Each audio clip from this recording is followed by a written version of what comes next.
తూర్పుగోదావరి జిల్లా గోకవరం మండలం కామరాజుపేట వాస్తవ్యులు శ్రీ టి.ఎన్. మూర్తి గారు 40 సంవత్సరాల క్రితం యేసు ప్రభువునకు వ్యతిరేకంగా ఉండి కొన్ని పరిస్థితుల వలన అనారోగ్యం బారిన పడడంతో డాక్టర్లు బ్రతుకుట కష్టమని చెప్పినప్పుడు అయిష్టతతోనే యేసు ప్రభువును ఆశ్రయించగా అద్భుతముగా స్వస్థపరచబడిరి. అప్పటి నుండి ప్రభువునకు తనను తాను సమర్పించుకొని సేవలో కొనసాగించుచుండగా వారి చిన్న కుమారుడు T. Varaprasad Yadav MA B Ed చదివి దేవుని సేవకై పిలుపునందుకుని బెంగళూరు నందు ఎస్ఏబిసి కాలేజీలో ఎండి బైబిల్ విద్యను అభ్యసించి కొంతకాలము హైదరాబాద్ లో టీచింగ్ పరిచర్య సంఘ కాపరిగా ఉంటూ ప్రభువు నడిపింపులో ఇప్పుడు కాకినాడలో పరిచర్య కొనసాగించుచున్నారు. మోక్ష మార్గోపదేశములు అనే టీవీ కార్యక్రమం ద్వారా మీ ముందుకు వచ్చి ఉన్నారు. మోక్ష మార్గోపదేశములు అనే టీవీ వర్తమానములు విని దైవ దీవెనలు పొందగలరని ఆశిస్తూ ప్రేమతో ఆహ్వానిస్తున్నాము.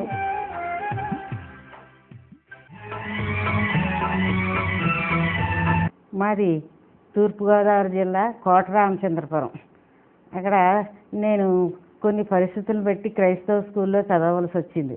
కానీ నేను అన్యదేవతల్ని పూజలు చేస్తూ ఉండేదాన్ని. వాళ్ళు యేసుప్రభు దేవుడని చెప్తుంటే నమ్మేదాన్ని కాదు. స్నేహితులు కూడా చెప్పినా అసలు నమ్మేదాన్ని కాదు. మా దేవుడు ఇతర దేశాల నుంచి వచ్చాడు, మన దేవుడు కాదని వాదించేదాన్ని. అలా ఉండగా నేను చదువుకునే స్కూల్ కూడా క్రైస్తవ స్కూలే. ఆ స్కూల్లో టీచర్స్ అందరూ కూడా ఇక్కడ యేసుప్రభు గురించి చెప్తుంటే నాకు కిట్టేది కాదు. అలాగుండగా కొన్ని రోజులు అయిన తర్వాత ప్రభు గురించి అస్తమానం బోధిస్తున్నారని నాకు చాలా బాధ కలిగేది. ఆ పరిస్థితుల్లో అక్కడ సాధు సుందర సింగ్ గారు దేవుణ్ణి తెలుసుకున్నారని ఆయన సాక్ష్యం చెప్తే కొంచెం నాకు ఆసక్తి కలిగింది. అయితే నేనెందుకు తెలుసుకోకూడదు అని అక్కడి నుంచి ఏం చేశానంటే హిందువుల గ్రంథాలన్నీ చదవడం మొదలుపెట్టాను. అలా చాలా గ్రంథాలు చదవడం వాటి గురించి ఆలోచించడం ఈ రకంగా ఉండేది చాలా రోజులు. అదే విధంగా ఉండగా అక్కడ రామచంద్రపురంలో స్టేట్ బ్యాంక్లో ఒక లైబ్రరీ ఉండేది. ఆ లైబ్రరీలోను సభ్యత్వం పొంది అక్కడ ఉన్నటువంటి పుస్తకాలన్నీ తెచ్చి చదువుతూ ఉండేదాన్ని. ఇలా ఉండగాను యేసు ప్రభు దేవుడని నేను అనలేకపోతున్నాను. 2 రకాలుగా నా మనసు అల్లాడుతూ ఉండేది. అటువంటి పరిస్థితుల్లో ఒకరోజు అందరూ కలిసి ప్రార్థన చేసుకుంటుంటే నేను నా స్నేహితులు కలిసి చదువుకుంటుంటే నాకు తెలియదు అంత క్రితం వాళ్ళు ప్రార్థన పిలిచినా వెళ్ళేదాన్ని కాదు. అటువంటి పరిస్థితుల్లో నాకు ఎందుకో మనసు లాగింది, అక్కడికి వెళ్ళాలి, ఆ ప్రార్థనలో కూర్చోవాలని. నేను వెళ్తుంటే మా స్నేహితులు అన్నారు, ఇప్పుడు దాకా ఈ క్రైస్తవులు మంచివాళ్ళు కాదు, ఆ దేవుడు మంచివాడు కాదని దూషించావు, ఇదేంటి నీకు మతిపోయిందా, ఆ ప్రార్థనకి వెళ్దామంటున్నావు అన్నారు. ఏమో నాకు తెలీదు, నేను ఆగలేకపోతున్నాను, నేను వెళ్ళిపోవాలి అని, మీరు వస్తే రండి లేకపోతే లేదు, నేను వెళ్తానని వెళ్ళిపోతే అక్కడ కూర్చునేసరికి ఏమైందంటే నేను ఏమైపోయినో నాకు తెలియదు. అంతకితం ఏమైందంటే నాకు మా పెద్దనాన్నగారు సిద్ధాంత్ గారు ఆయన పెళ్ళిళ్ళు చేయించడం ఇలాంటివన్నీ చేస్తుంటే కూడా వెళ్తూ ఉండేదాన్ని. అది నాకు పెద్ద గొప్పగా ఉండేది. అటువంటి పరిస్థితుల్లోనూ నేను అక్కడ మోకరించడం నాకు తెలీదు.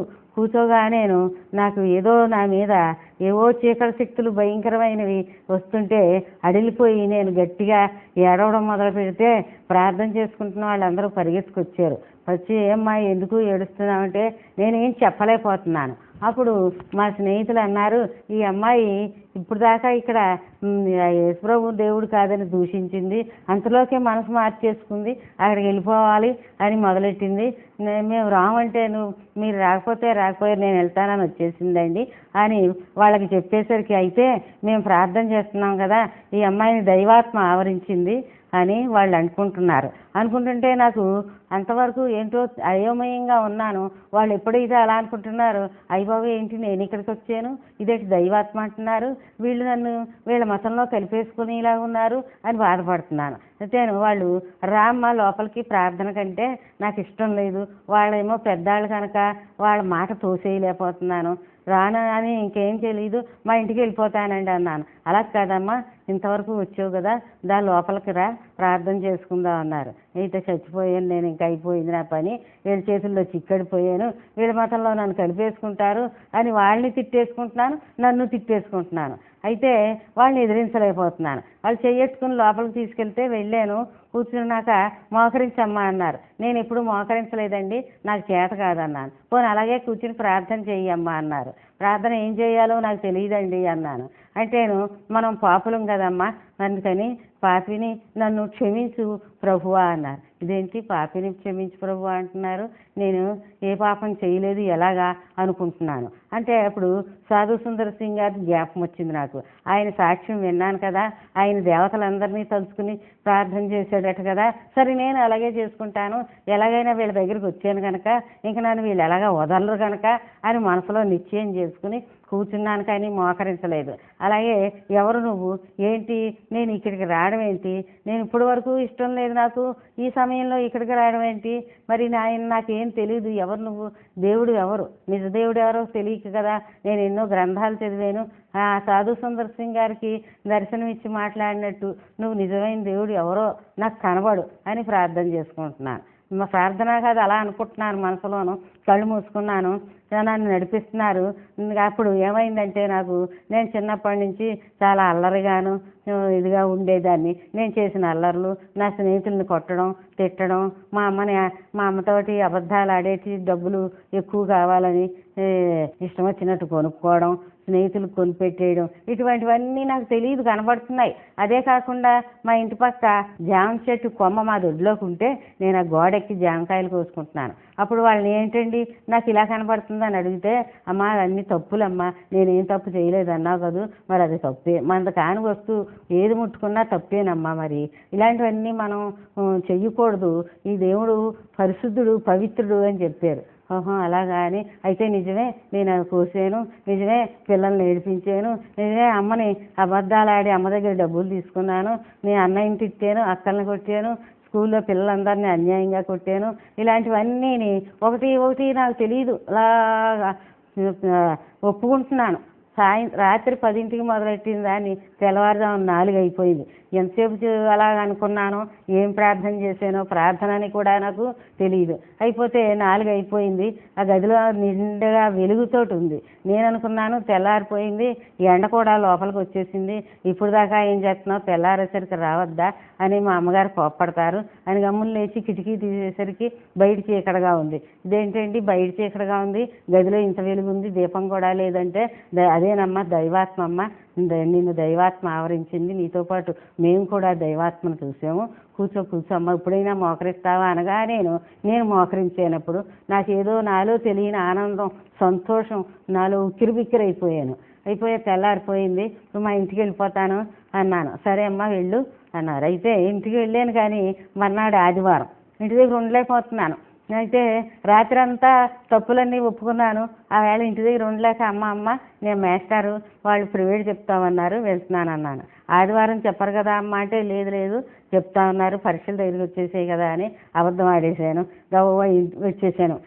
ఏంటమ్మా వచ్చావంటే, నాకు ప్రార్థన చేసుకోవాలని ఉంది, అమ్మతో మళ్ళీ అబద్ధం ఆడాను, రాత్రి అంతా ఒప్పుకున్నాను, మళ్ళీ ఇప్పుడు అబద్ధం ఆడానంటే వాళ్ళు పక్కపక్క నవ్వి, సరేలేమ్మా మళ్ళీ అయితేను ప్రార్థన చేసుకోమ్మా, చేసుకుంటావా అంటే, సరే రాత్రి మోకరించిన గదిలోనే చేసుకుంటానండి అన్నాను. సరే ఆ గదిలోకి వెళ్ళి తలుపు వేసేసుకున్నాను.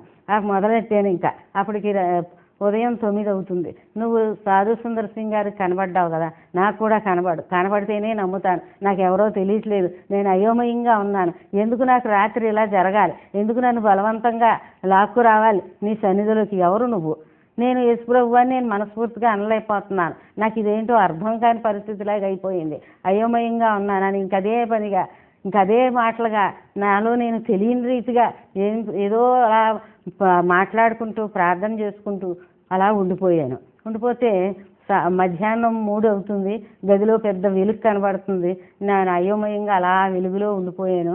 ఆ వెలుగులోంచి ఒక ఆకారం వస్తుంటే అప్పుడు కూడా నేనేమనుకున్నానంటే, ఏ దేవుడో వచ్చేస్తున్నాడు అనుకుంటే ఇంకా అలా రాను ప్రభువే ప్రత్యక్షమై 2 చేతులు జాపి సిలువ రక్తాలు కారుతున్నాయి చేతుల్లోంచి, ఆయన తలమించి రక్తం కారుతుంది, కాళ్ళలో రక్తం కారగా ఇంకా నాకు దుఃఖం ఆక్క గొళ్ళు నేడ్చేసాను. ప్రభువా యేసు ప్రభు, నువ్వు అది నిజమైన దేవుడు, నేను తెలియక నేను చాలా దూషించాను, నా నోటితోటి ఎన్నో మాటలు అన్నాను, ఆనాడు సాధు సుందర్ సింగ్ కనపడినట్టు నాకు కనబడడం అంటే కనబడేవు. నేను ఇంకెప్పుడు నా జీవితంలో ఏ విగ్రహాలకు కానీ అన్యదేవతలకు కానీ పూజలు చేయను. నిన్నే నమ్ముకుని నీతోనే ఉంటాను, నా జీవితం నీకే సమర్పించుకుంటున్నానని ప్రార్థన చేసుకున్నానండి. చేసుకుని బయటకు వచ్చేసాను. వచ్చి వాళ్ళందరితో చెప్తే, నువ్వు చాలా ధన్యురాలు, మేము ఎప్పటి నుంచో ప్రార్థన చేసుకుంటున్నాం కానీ ప్రభువుని చూడలేదమ్మా, నువ్వు చాలా ధన్యురాలు అన్నారు. నా ఆనందం పట్టలేక గంతులేస్తూ చిందులేస్తూ ఇంకా ఏమైపోయినా నాకు తెలియదు. అటువంటి పరిస్థితుల్లో ఉండగా నాకు కొన్ని శోధనలు వచ్చాయి. ఇంటికి వెళ్ళిన తర్వాత వాళ్ళైతే యేసు ప్రభువుని నమ్మద్దని, నేను నా ప్రభువుకి నేను ప్రమాణం చేశాను కనుక ప్రభువుతోటే నేను ఉంటానని నేను అండం. ఈ రకంగా ఉన్న పరిస్థితుల్లో ఇక కొన్ని గొడవలు వచ్చినప్పటికీ నేను ప్రభువుని వదిలిపెట్టలేదండి. వాళ్ళు నన్ను చూడడం మానేశారు, అయినా నన్ను ప్రభువు వదలలేదండి. అలాగే మా సంఘం, మాది యేసు శిష్య సమాజం సంఘం అండి. ఆ పెద్దలందరూను ఆదుకున్నారు వాళ్ళు. అలాగే ఏదో చదువుకున్నాను. ఆ తర్వాత టీచర్ ట్రైనింగ్ అయిపోయాను. అయిన తర్వాత ఆ సంఘంలో ఒక ఆయన కూడా రక్షణ పడి హిందువుల్లోంచి వచ్చిన ఆయన చేసుకుంటావా అమ్మ అని అడిగారు. నేను పెళ్లి చేసుకోనండి, దేవుడి కోసం జీవిస్తాను, మళ్ళీ నాకు పెళ్ళి అంటారు, నేను టీచర్ ట్రైనింగ్ ఎందుకు ఇవ్వను అనుకుంటున్నారు, నా కాళ్ళ మీద నేను నిలబడ్డానికని వాళ్ళతో వాదించాను. అటువంటి పరిస్థితుల్లో కూడా ఇంకా కొన్ని జరిగాయండి కొన్ని పరిస్థితులు. అప్పుడు నాకు ఆయన తరపుని పెద్దలు నన్ను అడగడానికి వచ్చారు. అప్పుడు నేను ప్రార్థన చేసుకుంటుంటే నేను ఆకాశంలో ఉన్నట్టు దండలు వేసుకుంటున్నాం, అటు ఇటు దేవదూతలు ఉన్నారు. ఆ దర్శనం కలగగానే నేను అన్నాడు వాళ్ళకి, నన్ను నడిపించే పెద్దల దగ్గరికి వెళ్ళి చెప్తే, మేము చెప్తే విన్నావు కాదమ్మా, దేవుడు ఏర్పాటు చేసింది, ఇప్పుడైనా ఒప్పుకుంటావా అన్నారు. అనగానే ఒప్పుకుంటానండి అన్నాను. అప్పుడు పెద్దలందరూ కలిసి మాకు వివాహం చేశారండి. పరిశుద్ధ వివాహం జరిగిందండి. మాకు 2 అబ్బాయిలు పుట్టారండి. ఆ 2 అబ్బాయిల్ని కూడా ప్రార్థనలో ప్రభువులో పెంచేవండి. మరి వాళ్ళిద్దరూ కూడా దేవుని సేవ చేస్తూ ఉన్నారండి. వాళ్ళకు కూడా దేవుని నమ్ముకున్న అమ్మాయిల్ని వివాహం చేసామండి. ఒక అబ్బాయి ఏమో రాజమండ్రిలో సేవ చేస్తున్నారండి, ఇంకొక అబ్బాయి కాకినాడలో దేవుని సేవ చేస్తున్నారండి. ఈ రకంగా ప్రభువు నన్ను నిలబెట్టి పట్టుకుని ఆయన సేవలో నన్ను నిలబెట్టినందుకు దేవునికి వందనాలు. నా వాక్యం విన్న మీ అందరికీ కృతజ్ఞతలు. మా కుటుంబం గురించి, మా సేవ గురించి, మా బిడ్డల గురించి మీరందరూ ప్రార్థన చేయవలసిందిగా మిమ్మల్ని కోరుకుంటున్నానండి. మోక్ష మార్గోపదేశములు అనే టీవీ కార్యక్రమానికి మిమ్మల్ని అందరినీ ఆహ్వానిస్తూ ఉన్నాం. దేవుడు మిమ్మల్ని అందరినీ దీవించును గాక. దేవుని స్తోత్రం. ప్రియులారా, వాక్యాన్ని ధ్యానించుకుందాం. మత్తయి సువార్త 7వ అధ్యాయం 7వ వచనాన్ని పరిశీలించుకుంటే ఈ రకంగా ఉంది, వెదకుడి మీకు దొరుకుతుంది అని. దేన్ని వెతుకుతాం? ఏదైనా పడిపోతే దాన్ని వెతుకుతాం. దేవుని వాక్యం ఇక్కడ మనకు సెలవిస్తుంది కదా, వెదకండి, వెతికితే మీకు దొరుకుతుంది అని. అంటే మనం ఏదో పోగొట్టుకున్నాం, అందుకనే మీరు వెదకండి అని చెప్పేసి ఆయన చెప్తూ ఉన్నాడు. వెతికితే అది మనకు దొరుకుతుందట. దేవుడు స్తోత్రం కలుగును గాక. అయితే మనం వెతకాలి అంటే ఏం పోగొట్టుకున్నాం అనేది ఇప్పుడు మనకు తెలియాలి. తెలిస్తే దాన్ని వెతుకుతాం. లేదా ఏది పోగొట్టుకున్నామో మనకు తెలియకుండానే మన ప్రయాణం మనం కొనసాగిస్తూ ఉంటుంటే మన గమ్యం ఏంటో తెలియకుండా పోయే ప్రమాదం ఉంది. ప్రియులారా, మన గ్రంథాన్ని మనం పరిశీలించుకుంటే మన కీర్తనలోను, యెషయా గ్రంథంలోను, 43వ అధ్యాయంలోను 7వ వచనాల్లోనూ ఇట్లా మనం పరిశీలించుకుంటే దేవుడు 2 కారణాలను బట్టి మన ఈ లోకంలో సృష్టించాడు. ఒకటి, ఆది కాండంలో మనం చూస్తే ఆయనతో సహవాసం చేయడానికని.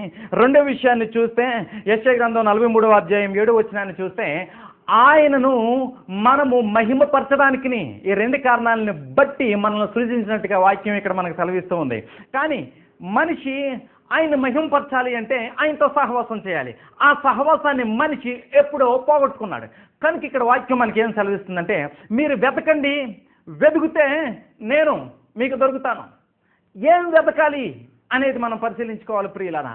ఆయన వెతికితే ఆయన మనకు దొరుకుతాడు. మనం వెతకాలి. ఏం వెతకాలి అంటే ఆయన సహవాసం కోసం మనం వెతకాలి. ఈ లోకంలో, ఒక కుటుంబంలో, ఒక ఫ్రెండ్షిప్లో, ఒక బంధువులతో మన రిలేషన్ గ్రో అవ్వాలి అంటే కొన్ని విషయాలను మనం వెతకాలి. మన ఫ్లూస్ ఏంటి అనేది మనం వెతుక్కోవాలి. మన లోట్లు ఏంటి అనేది మనం తెలుసుకోవాలి.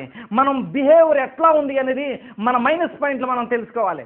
తెలుసుకున్నప్పుడు దాన్ని మైనస్ని ప్లస్గా మార్చుకోవడానికి మన ప్రయత్నం మనం చేసినప్పుడు ఏదైతే సంపాదించుకోవాలనుకుంటూ ఉన్నామో అది సంపాదించుకోవడానికి అవకాశం ఉంటుంది. ఇక్కడ దేవుడు కూడా అదే చెప్తూ ఉన్నాడు, వారిని ఆయన ఎరిగాను. మీరు ఆయన్ని వెతికితే, నేను వెతికితే, పురాతన మార్గాలను పరిశోధిస్తే, ఏది సత్యం అని చెప్పేసి ఆలోచన చేస్తే, దానిలో నడుచుకుంటే, ముందుకు వెళితే నీ మనసు నీకే తెలుస్తుంది. ఆగస్టిన్ పాస్కల్ అనేటువంటి గొప్ప శాస్త్రవేత్తలు థియలాజికల్గా ఎంతో జ్ఞానాన్ని సంపాదించిన వారు ఈ రకంగా అన్నారు. దాని తెలుగులో దాని భావాన్ని మనం పరిశీలన చేస్తే ఈ రకంగా వస్తుంది. ప్రతి మనిషిలోనూ దేవుడు అనే ఒక గ్యాప్ ఉంది. అది ఆ వ్యాక్యూమ్తో అది నింపబడినప్పుడే మనిషి జీవితానికి ఒక తృప్తి అనేది ఉంటుంది అని. నీ జీవితంలో తృప్తి ఉందా ప్రియ సోదరి సోదరుడా? నీ కుటుంబంలో తృప్తి ఉందా? నీవు చేస్తున్న పనిలో తృప్తి ఉందా? కారణం ఏంటి తెలుసా? నువ్వు పోగొట్టుకున్నది నీకు అది దొరికితే నీకైనా నాకైనా అది తృప్తిగా ఉంటుంది. అందుకనే దేవుని వాక్యం సెలవిస్తుంది, నువ్వు వెతుకుతే నీకైనా దొరుకుతుంది. మనం ప్రసంగంతం వెతుకు. మన ఫస్ట్ పాయింట్, ఆయన వారిని ఎరిగాను. ఎవరిని ఎరిగాను? ఎవరైతే వెతికారో ఆయన్ని మాత్రమే ఆయన ఎరిగినట్టుగా ఇక్కడ మనకు సెలవిస్తూ ఉంది. ప్రియులారా, గ్రంథంలో మనం పరిశీలన చేసుకుంటే కొన్ని మాటలు మనం పరిశీలన చేసుకుంటే యోహాను సువార్త 1వ అధ్యాయం 47-48 వచనాలను మనం పరిశీలన చేస్తే ఇక్కడ ఫిలిప్పు అనే ఆయన నతానియేలుని యేసయ్య దగ్గరికి తీసుకొస్తే ఆయన ఒక మాట అన్నట్టు ఇక్కడ మనకు తెలుస్తుంది. ఏంటి అంటే, నువ్వు చాలా గొప్పవాడివి, మంచివాడివి, నీవు అంజూరపు చెట్టు దగ్గర ఉన్నప్పుడే నేను నిన్ను చూశాను అన్నాడు. ఎప్పుడైతే అంజూరపు చెట్టు దగ్గర ఉన్నప్పుడు నేను చూశాను అన్నాడో వెంటనే ఈ భక్తుడు ఏమంటున్నాడంటే, నువ్వు దేవుని కుమారుడు అంటున్నాడు. ఏంటిది? అంతవరకు ఒకరికొకరు తెలీదు, నిన్నెప్పుడో చూశాను అని చెప్పేసి ఈయన అంటున్నాడు. ఈయనేమో నువ్వు దేవుని కుమారుడు, బోధకుడా నువ్వు దేవుని కుమారుడు అని ఈయన అంటున్నాడు. ఎట్లా గురించి రిలేషన్ అంటే ప్రియులారా, ఈ మాట అక్కడ హైలైట్ అయింది. ఏంటంటే, అంజూరపు చెట్టు దగ్గర నేను చూశాను అన్నాడే. యూదుల యొక్క చరిత్రలో మనం పరిశీలన చేసుకుంటే అంజూరపు చెట్టు దగ్గర లేఖనాలని పరిశీలన చేస్తారు. అది వారి ఆచారం. అంటే ఎప్పుడో ఈ యొక్క దైవజనుడు ఎప్పటి నుంచో నువ్వు మెస్సయావి, నువ్వు ఎప్పుడు వస్తావు అని ఆయన కోసం ఎదురు చూస్తూ, ఆయన కోసం వేచి ఉంటూ, లేఖనాల్ని పరిశీలన చేసుకుంటూ అక్కడికి వచ్చి అంజూరపు చెట్టు దగ్గర అనేక సార్లు ఆయన పరిశీలన చేసినట్టు కనపడుతూ ఉంది. ఎప్పుడైతే దాన్ని చూశాడో వీళ్ళిద్దరికి ఆ ఓడి కనెక్ట్ అయి వెంటనే అన్నాడు, అంతవరకు ఆయన ఎవరో తెలియదు అన్నటువంటి వ్యక్తి, బోధకుడా నీవు దేవుని కుమారుడు అన్నాడు. అంటే ఎప్పుడో ఆయన ఎరిగి ఉండను, ఆయన వెతికాడు అంజూరపు చెట్టు కింద, వెతికాడు గనుక ఆయనకి ఇప్పుడు దొరికాడు గనుక ఇప్పుడు అంటూ ఉన్నాడు. ఏమంటున్నాడంటే, ఇద్దరికి మంచి రిలేషన్ ఏర్పడింది. దేవుడి స్తోత్రం కలుగును గాక. నీవు దేవుణ్ణి వెతుకో, నీ గదిలో వెతుకో, నువ్వు ఒక్కడో వెతుకో, సహవాసంతో ఎదుకో, ప్రార్థనతో ఎదుకో, నీ డోట్లేంటో తెలుసుకో, నీ యొక్క వెంటాడుతూ ఉన్నటువంటి దుస్థితి ఏంటో గమనించో, దాన్ని విడిచిపెట్టో, ఆయన వెతుకో. నువ్వు వెతికావా, నువ్వు ఎవరో ఆయనకు తెలుస్తుంది. దేవుని స్తోత్రం, హల్లెలూయా. ఒక చిన్న మాటతో నేను ముందుకు సాగుతూ ఉన్నాను. ఒకసారి ఏమైందంటే, పశువులు మేపుకునే ఆయన పశువు పోయింది. పశువు కనపట్లేక కొన్ని సంవత్సరాల తర్వాత తన పశువు తనకు దొరికింది. ఎవరింటి దగ్గర ఉందో తనకు తెలిసింది. ఇది నాది అంటున్నాడు, ఆయన నాది అంటున్నాడు. అప్పుడు చిన్నప్పటి నుంచి పెంచిన ఆయన సడన్గా ఒకటి జ్ఞాపకం వచ్చి ఈ రకంగా చెప్పాడు, నా పశువుని చిన్నప్పటి నుంచి ఒక రకంగా పెంచాను, నేను విజిలేసాను, నా వెనక పరిగెట్టుకుని వస్తుంది కనుక నువ్వు విజిలే, నేనేస్తాను. నాకు ఇప్పుడే జ్ఞాపకం వచ్చింది, నీ పశువు అయితే అక్కడే ఉంటుంది, నా పశువు అయితే నా వెనక పరిగెట్టుకొస్తుందని. ఈ చిన్నప్పటి నుంచే పెంచాడు కదా ఆయన. ఒక్కసారి గట్టిగా విజిలేసి ఈయన పరిగెట్టడం మొదలెట్టాడు. ఒక్కసారి అది అటు ఇటు తిరిగి ఏదో వచ్చినట్టు ఫీల్ అయ్యి ఆ విజిల్ వెనక పరిగెట్టడం ప్రారంభించింది. దేవుని స్తోత్రం కలుగును గాక. ప్రియులరా, ఆయన వారిని ఎరిగి ఉండెను. ఒక పశువే ఒక యజమానిని గుర్తిస్తే దేవాతి దేవుడైనా ఆయన నిన్ను నన్ను గుర్తించడా? నీవు మర్రపెడుతూ ఉన్న నీ విషయం, నీ గదిలో నువ్వు ఏడుస్తూ ఉన్నటువంటి నీ యొక్క పరిస్థితిలో, నీ ఇరుకులో ఉన్నటువంటి నీ యొక్క పరిస్థితుల్ని ఆయన చూస్తూ ఉన్నాడో, జవాబిస్తాడో. ఆయన వెతుకో. మొదట వెతకాల్సిందేంటి? ఏది కోల్పోయావో ఆయనతో సహవాసం, అది వెతుకు. ఆయనతో సహవాసం చేయి. నీవు నేను ఎందుకున్నాను తెలుసా? వాక్యానుసారం ఆయన్ని మహిమపరచడానికి. ఆయన్ని మనం మహిమపరిచామా, ఆయన మన దగ్గరికి వస్తాడు. మనం ఎవరమో ఆయనకు తెలుస్తుంది. దేవుడికి స్తోత్రం కలుగును గాక. ప్రియులరా, ఇక్కడ యోహాను సువార్త 1వ అధ్యాయాన్ని మనం పరిశీలన చేస్తుంటే మన సహవాసము మన మన మన మన అని అనేక మారులు ఒకే వర్డ్ ప్లస్ చేసి కనపడినట్టు ఇక్కడ మనకు కనపడుతూ ఉంది. కారణం ఏంటరా అంటే, మీకు నేను తెలుసు, నేను మీకు తెలుసు, మీరు నన్ను వెతికారు, నేను మీ దగ్గరకు వచ్చాను అని ఒకరినొకరు ఇక్కడ అర్థం చేసుకున్నటువంటి స్థితి అంతా ఇక్కడ మనకు కనపడుతూ ఉంది. మన సహవాసము, మన పరిస్థితి, మన మన మన అనేది మనకి ఇక్కడ కనపడుతూ ఉంది. అంటే దేవుడు తనతో ఒక సాటివాడిగా కలుపుకుని ఆయన మాట్లాడుతూ ఉన్న వాక్య సత్యం ఇక్కడ కనపడుతూ ఉంది. అంటే ఆయన్ని మనం వెతికితే ఆయన మన పక్కన వేసుకుంటాడనమాట, ఆయన మన కూడా వస్తాడనమాట, ఆయన మనల్ని వెంబడిస్తాడనమాట, ఆయన మనతో నడుస్తాడనమాట అనే సత్యం ఇక్కడ మనకు కనపడుతూ ఉంది ప్రియులారా. కనుక మనము ఆయన్ని వెతకాలి. మన ఫస్ట్ పాయింట్, ఎవరైతే వెతికారో ఆయన వారిని ఎరిగి ఉండను. అందరినీ కాదు, ఎవరైతే వెతికారో. దేవుని స్తోత్రం ప్రియుల. దేని బట్టి మన ప్రసంగాంశం వెదకుడి. వెతికితే ఆయన మనకు దొరుకుతాడు. మన ఫస్ట్ పాయింట్, ఆయన వారిని ఎరిగి ఉండను. ఎవరిని ఎరిగి ఉండను? ఎవరైతే వెతికారో ఆయన్ని ఎరిగి ఉండను. మన సెకండ్ పాయింట్, లూకా సువార్త 4వ అధ్యాయం 40వ వచనం, ఆయన వారిని తాకెను. ఎవరిని తాకెను? ఎవరిని ఎరిగెనో వారిని తాకెను. ఎవరిని ఎరిగెను? ఎవరు వెతికారో ఆయనను వాళ్ళను ఆయన ఎరిగి ఉండెను. సెకండ్ పాయింట్, ఎరిగిన వారిని తాకి ఉండెను. ఎప్పుడైతే ఆయన తాకాడో చనిపోయిన వారు లేచారో, అద్భుతాలు జరిగినాయి. ప్రపంచం పుట్టిననాటి నుంచి ఈనాటి వరకు కూడా ఎక్కడా జరిగినటువంటి కొన్ని అద్భుతాలు ఈ మనిషిలో, ఈ యేసయ్య అనే దేవునిలో, ఈ యేసు భగవానుడిలో జరిగినటువంటి సత్యం మనకు కనపడుతూ ఉంది. అంటే ఎవరినైతే ఆయన ఎరిగాడో వారిని ఆయన తాకినట్టు మనకు కనపడుతుంది. అందుకనే చూస్తే ఈ గ్రంథంలో మనం పరిశీలన చేస్తే లూకా సువార్త 4వ అధ్యాయం 40వ వచనం ఒకసారి చూస్తే, సూర్యుడు అస్తమించి చుండగా నానా విధమైన రోగములు వారిని ఆయన దగ్గరికి వస్తే ఆయన త్వరగా వారిని స్వస్థపరిచాడు. కారణం, సూర్యుడు అస్తమిస్తూ ఉన్నాడు. అంటే సమయం అయిపోతూ ఉంది. ఎరిగిన వాళ్ళు, తెలిసిన వాళ్ళు చాలా మంది ఉన్నారు. వాళ్ళందరినీ ఈయన రీచ్ అవ్వాల్సినటువంటి అవసరం ఉంది. వాళ్ళను రీచ్ అవ్వాలి అంటే వీళ్ళందరూ నన్ను ఎరిగారు కనుక, వీళ్ళందరూ నన్ను ఎత్తిగారు కనుక వారు నేను తాకాల్సినటువంటి అవసరం ఉంది అని యేసయ్య గుర్తించి ఎరిగిన వారిని తాకడానికి వచ్చాడే. దేవుడి స్తోత్రం, హల్లెలూయా. నీవు ఆయన ఎరిగితే నీ పిల్లలను ఆయన తాగుతాడు, నీ మనవలను ఆయన తాగుతాడు, తరతరాలు నిన్ను ఆశీర్వదిస్తాడు. దేవుని యొక్క గ్రంథంలో ఆశీర్వాదాలను కానీ మనం చూస్తే ప్రియులారా, తరతరాలుగా ఆయన ఆశీర్వాదం కొట్టుకుని వస్తూనే ఉంటుంది. ఒక్కసారి యేసు ప్రభువు నమ్మిన తర్వాత అతడే కానీ స్థిరంగా దేవుళ్ళో నిలబడితే, లోకంలోనికి వెళ్లకుండా ఉంటే, వాళ్ళ పిల్లల్ని మనం చూస్తే అన్ని రకాలుగా వాళ్ళు అభివృద్ధి చెందిన వాళ్ళనే కానీ ఒక్కరూ కూడా కిందకు వచ్చిన పరిస్థితి లోకం పుట్టిన నాటి నుంచి ఇంతవరకు కూడా మనం ఎక్కడ మచ్చుకైనా చూడలేము. కారణం, ఎవరైతే వెతికారో వారు ఆయనకి తెలుసు, వారిని ఎరిగి ఉండను. సెకండ్ పాయింట్, వారిని ఆయన తాకి ఉండను. ఒక్కసారి ఆయన తాకాడా ప్రియులరా, నిన్ను కానీ నన్ను కానీ మన జీవితాలు ధన్యం అవుతాయి. ఇక్కడ చూస్తూ ఉంటే సూర్యుడు అస్తమించి ఉండగా, టైం అయిపోతుందండి, త్వరగా ఆయన తాకుతూనే ఉన్నాడు.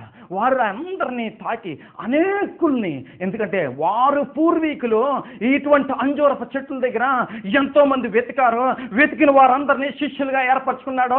ప్రతి వారిని శిష్యులుగా ఏర్పరచుకోలేదు. 12 మందిని ఏర్పరచుకోవడానికి కారణం, వారు పూర్వీకుల యొక్క చరిత్రను చూస్తే, పౌలు యొక్క చరిత్రను మనం పరిశీలన చేస్తే, వారు పూర్వీకులు కూడా మెస్సయ్య వస్తాడని వెతికినటువంటి సత్యం మనకు కనపడుతూ ఉంది. ఎవరైతే వెతికారో వారి యొక్క జీనియాలజీలో నుంచే యేసు ప్రభు వారిని ఎన్నుకున్నట్టుగా కనపడుతుంది. నీవు ఎదుగుతే, నిన్ను ఎరుగుతే నిన్ను తాగుతాడు, నీ పిల్లలను తాగుతాడు, నీ ఇంటిని తాగుతాడు, నీ చర్చిని తాగుతాడు, నీ సేవను తాగుతాడు, నీ జీవితాన్ని తాగుతాడు. నీ జీవితం, నా జీవితం ధన్యకరం అవుతుంది. దేవుడికి స్తోత్రం కలుగును గాక. ఒక్కసారి ఆయన తాకాడా మన జీవితాల్లో అద్భుతాలు జరుగుతాయి. 1 కొరింథీయులకు రాసిన పత్రిక 3వ అధ్యాయం 21వ వచనం చూస్తే ఈ రకంగా ఉంటుంది. ఎవడును మనుష్యుల యందు అతిశయింపకుండా, మనం మనుషుల యందు అతిశయింపకుండా, సమస్తము మావి అనుకోకుండా, మనుషుల యందు మనం అతిశయించకుండా, ఆయన యందు అతిశయించడం మనం నేర్చుకుంటే, ఆయన యందు మనం గర్వించడం మనం నేర్చుకుంటే, ఆయన వెంబడించడం మనం నేర్చుకుంటే ఆయన మనల్ని తాగుతాడు. ఒక్కసారి తాకాడా ప్రియులరా? దేవుని గ్రంథంలో మనం పరిశీలన చేస్తే ఎన్నటికీ పోవని రోగాలు ఒక్కసారి ఆయన తాగితే పోయాయి. చనిపోయిన వ్యక్తులు ఒక్కసారి ఆయన తాగితే బ్రతికారా? రకరకాల పాపిష్టి జీవితాలతో ఉన్నటువంటి వ్యక్తులు ఒక్కసారి ఆయన తాగితే అద్భుతమైపోయాయి. దేవుడికి స్తోత్రం కలుగును గాక. అయితే అందరినీ ఆయన తాకడు. ఎవరిని తాగుతాడు?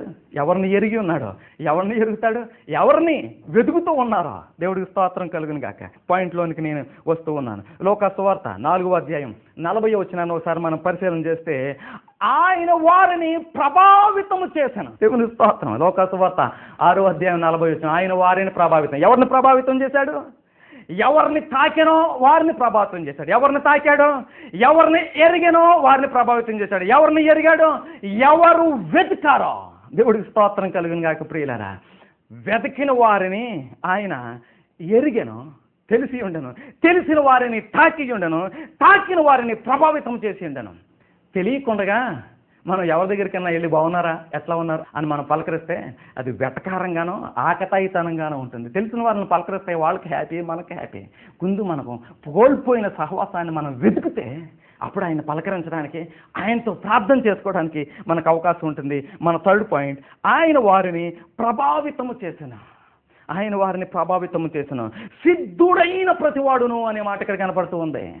అంటే సిద్ధత, ఆ సిద్ధుడైన ప్రతివాడిలోనికి నీవు నేను రావాలి అంటే ఆయన మనల్ని ప్రభావితం చేసినప్పుడే. పేతురుని ప్రభావితం చేశాడు. శిష్యులు గొప్పవాళ్ళు ఏం కాదు, నీ బోటు వారే, నా బోటు వారే, కానీ వాళ్ళకున్న చరిత్ర, వాళ్ళ తల్లిదండ్రుల నుంచి, వాళ్ళ తాతల నుంచి దేవుని వెంబడించినటువంటి స్థితి, వారు దేవుణ్ణి అంజూరపు చెట్టు కింద ఎక్కడ నాతానియేలు వెతికినట్టు వారు ఎతికినటువంటి స్థితి, మెస్సియా కోసం వారు ఎదురు చూస్తున్నటువంటి స్థితి వాళ్ళ యొక్క తరతరాల్లో కనబడుతూ ఉంది. కనుక వారిని ఆయన ఎరిగాను, ఆయన వారిని తాకాను, వారిని ప్రభావితం చేశాను. ఎవరినైతే ప్రభావితం చేశారో వాళ్ళందరూ దేవుని గ్రంథంలో ఉన్నారు. ఎవరైతే ప్రభావితం చేశారో వారిలో దేవుని యొక్క జీవం ఉంది. ఆ జీవం ప్రతి వ్యక్తి దగ్గరికి వస్తుంది, ప్రతి వాళ్ళని వెలిగిస్తుంది, ప్రతి వారిని ముందుకు సాగిస్తుంది. ఏ వ్యక్తిని కూడా కిందకు పెట్టకుండా పైకి తీసుకువెళ్ళడానికి దేవుని యొక్క ప్రణాళిక, ఆ ప్రణాళికలో నిన్ను నన్ను భాగంగా చేస్తుంది. దేవుని స్తోత్రం కలుగును గాక. హల్లెలూయా. నేను 4వ పాయింట్ని నేను చెప్పి ముగించడానికి నేను ముందుకు వెళుతూ ఉన్నాను. దేవుని స్తోత్రం. మన ప్రసంగి అంశం వెతకండి, దేవుణ్ణి వెతకండి. ఏం వెతకాలి? ఆయనతో సహవాసం వెతుకు. పోగొట్టుకున్నాం మనం పోగొట్టుకున్నాం కనుక మనం వెతకాలి. ఆయన్ని మహింపరచడానికి మనం పుట్టాం. ఆయన్ని వెతుకో. ఎవరైతే వెతికారో వారు ఆయనకి తెలుసు. ఆయన వారిని ఎరిగి ఉంటాను. ఎవరినైతే ఎరిగి ఉన్నాడో ఆయన వారిని తాకాను. ఎవరినైతే తాకాడో వారిని ప్రభావితం చేశాను. ఎవరినైతే ప్రభావితం చేశానో, యోహాను సువార్త 13వ అధ్యాయం 15 నుంచి 17 వచనాల వరకు చూస్తే ఆయన వారికి ఉపదేశించెను. దేవుడి స్తోత్రం కలుగును గాక. అందరికీ ఆయన ఉపదేశించలేదు. ప్రీచింగ్ వేరు, టీచింగ్ వేరు, ఉపదేశించడం వేరు. ఉపదేశం అనేది గురువుకి శిష్యుడికి అనుసంధానమైనటువంటి విషయం. దగ్గర ఉండి పూర్వకాలం మనం పరిశీలన చేస్తే ఉపదేశం అనేది గురువు శిష్యుడు వెళ్ళిపోతూ ఉన్నప్పుడు విద్యనంతనే ఆ గురుకులంలో అభ్యసించిన తర్వాత చివరిగా కొన్ని మాటలను చెవిలోనో జాగ్రత్తగానో దగ్గరగానో ఉపదేశం జరిగేదట. ఒక యజ్ఞమో యాగమో జరిగిన తర్వాత ఎప్పుడు మర్చిపోకుండా ఉండే సంగతులు, జీవితం అంతా గుర్తుంచుకునే సంగతులు దేవుడు కూడా వారికి మాత్రమే ఆయన ఉపదేశించినట్టు మనకి ఇక్కడ అర్థమవుతూ ఉంది. దేవునికి స్తోత్రం కలుగును గాక. అందరికీ ఉపదేశించడు, అందరినీ ప్రభావితం చేయడు, అందరినీ తాకడు, అందరినీ ఆయన ఎరిగి ఉండడు. నీవు పోగొట్టుకున్నది నీ జీవితంలో నీకు తెలుసు. తృప్తి లేదని నీ కుటుంబంలో, నీ వ్యాపారంలో, నీ ఉద్యోగంలో, చేస్తూ ఉన్న నీ సేవలో, నీ యొక్క పరిస్థితుల్లో నీకు తృప్తి లేదని ఎక్కడైతే అనిపిస్తుందో నేను కూడా ఆయన్ని మనం వెతకాల్సిన పని ఉంది. ఆయనతో సహవాసం, ఆ సహవాసాన్ని పోగొట్టుకున్నాం కనుక వెతకాల్సిన అవసరం ఉంది. ఒక్కసారి వెతికామా? ఎవరైతే వెతుకుతూ ఉన్నారో, నా first point, second point, third point, fourth point చెప్పి నేను ముగిస్తున్నాను. ఎవరైతే వెతికారో, ఫస్ట్ పాయింట్ ఆయన వారిని ఎరిగి ఉండను. సెకండ్ పాయింట్ ఎవరైతే వారిని ఎరిగి ఉండెనో, ఎరిగిన వారిని ఆయన తాకి ఉండను. ఎవరినైతే తాకి ఉండెనో, థర్డ్ పాయింట్ వారిని ప్రభావితము చేసి ఉండను. ఫోర్త్ పాయింట్ ఎవరినైతే ప్రభావితం చేసి ఉండనో వారికి ఆయన ఉపదేశించాను. ఒక్కసారి ఆయన ఉపదేశం మన చెవిలో పడిందా? ఒక్కసారి ఆయన మాటలను మనం వెంబడించామా? ఒక్కసారి ఆ యొక్క మార్గాన్ని మనం వెంబడించామా? నీవు వెతికితే, నువ్వు ఎవరైతే వెతికారో ఆయనకు తెలుసు. ఎవరినైతే వెతికారో ఆయన తాగితే నీకు దేవునికి ఆ స్పర్శ తెలుస్తుంది. నువ్వు దూరంగా ఉండలేవు. చెడు వ్యసనాల నుంచి, చెడు పనుల నుంచి ఆలయానికి వస్తూ కూడా నీ యొక్క దౌర్భాగ్య స్థితి నుంచి నువ్వు విడుదల పొందలేకపోతూ ఉన్నావంటే ఆయన నిన్ను సెకండ్ పాయింట్లోనికి వచ్చేసరికి నిన్ను ఆయన తాకలేదు. థర్డ్ పాయింట్లోనికి వచ్చేది నిన్ను ప్రభావితం చేయలేదు. ఇంకా ఆ లోకమే నిన్ను ప్రభావితం చేస్తూ ఉంది. ఆయన ఇంకా నిన్ను ప్రభావితం, ఆయన మాటలో, ఆయన పరిస్థితి, ఆయన ఊరికి నిన్ను ప్రభావితం చేయట్లేదు. ఒకవేళ నిన్ను ప్రభావితం చేస్తే ఫోర్త్ పాయింట్ ఉపదేశిస్తాడు. ఉపదేశించావా?